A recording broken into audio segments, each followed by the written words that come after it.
Hey guys, in today's video, I'm going to show you how to download Telegram private group video. Let's begin.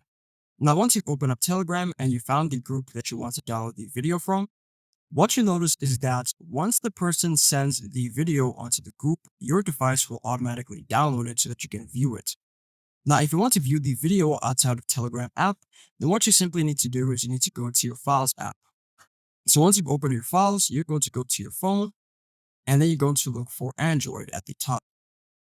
After selecting Android, you're going to look for something which has data. After you're done, you're going to look for Telegram.Messenger. Then you're going to select Files, then Telegram, and you're going to look for Telegram Video. Now here it is currently empty, but once that person sends a video onto the group, your device will automatically save that video to this folder, which is called Telegram Video. And now you know how to find it. And there you go. If this video helped you out, then please leave a like and consider subscribing. It's free, and it helps the channel to make more videos like this. Thanks for watching, and see you in the next one.